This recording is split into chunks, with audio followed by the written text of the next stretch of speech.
Sí, bueno, el saludo a toda la teleaudiencia. Para nosotros, creo que también es compartido contigo y con todos los que están hoy por acá. Es un momento de mucha emoción, de reencuentro, de volver a la esencia, de volver al lugar, en este edificio que se hizo para las radios públicas.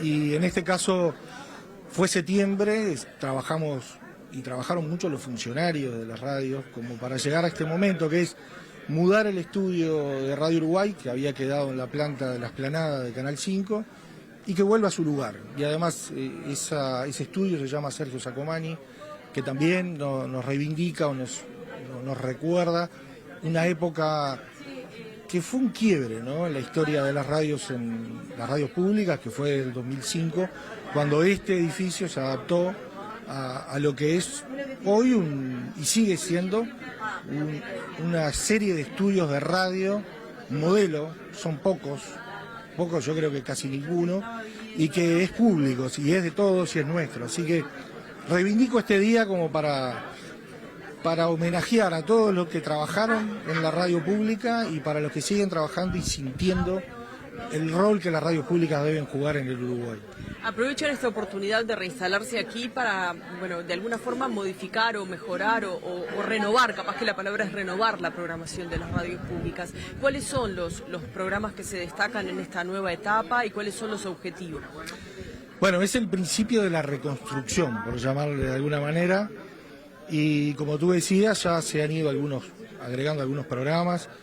Lo primero que nosotros hicimos fue hacer un llamado para que volviera a un servicio de prensa como el que tenía, que lo perdimos y que, bueno, dentro de pocos días va a desplegarse en la programación, en la mañana, al mediodía, con flashes durante todo el día.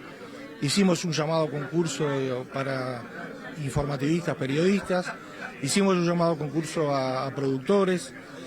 Eso implica un cambio fundamental, sobre todo para Radio Uruguay, que es la emisora periodística de contexto nacional que nosotros tenemos, con 19 repetidoras en todo el país.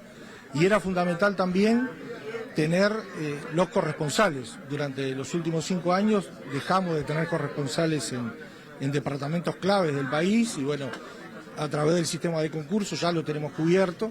Eso fue todo un trabajo previo, pero además se han ido agregando algunas instancias de algunos programas, por ejemplo, Dudas Razonables de Diego Bello con Andrea Villaverde.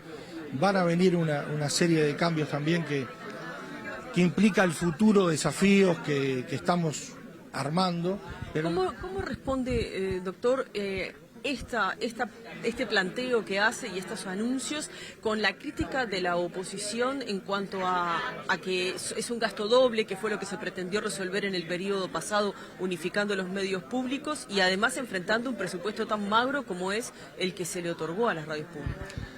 Las radios bajaron la mitad de los contratos laborales durante los 5 años anteriores.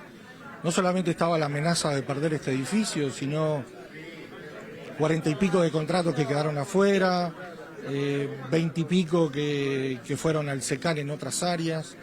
Nos vimos resentidos, las radios públicas se vieron resentidos y mucho. O sea, no solamente es el edificio, sino también el proyecto de la radio.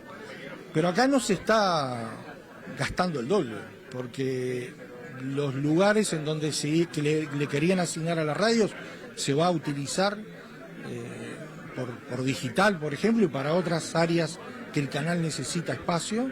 O sea que esa estructura que no está terminada aún, pero lo que está terminado va a ser utilizado. Y en las radios acá estaba todo, lo que había un abandono de 3 años en el edificio.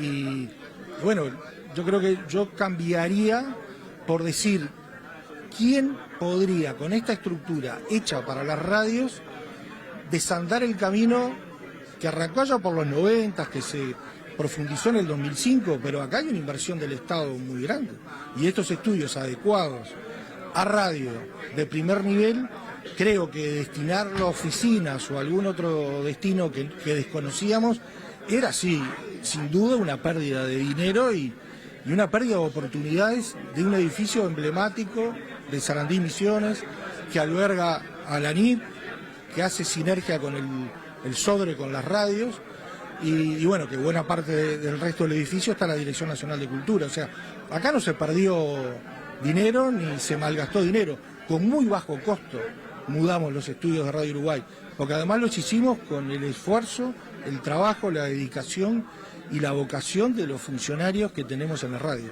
Doctor, por último le pregunto a cuenta de otras charlas que tengamos, ¿está conforme con el presupuesto con el que se va a tener que mover en las radios públicas? Y es el mejor presupuesto que podríamos tener en estas instancias del país, que son complejas. Sin duda, dista mucho de lo que uno aspiraba en esos sueños que se tenía, pero el país está atravesando esta situación, la realidad es una, con ese presupuesto que vamos a impulsar y trabajar para que la radio pública, que es muy escuchada en el interior, sobre todo lo que es Radio Uruguay y su cobertura, llegamos a buena parte de todos los rincones del país y que están ávidos de tener esos contenidos que marcaron una época y ávidos también de seguir escuchando algunos de los espacios que hay hoy, que son muy buenos y que van a continuar en la radio, ¿no? Así que el presupuesto nunca va a alcanzar, pero hay que trabajar arduamente para optimizar cada peso en función del objetivo.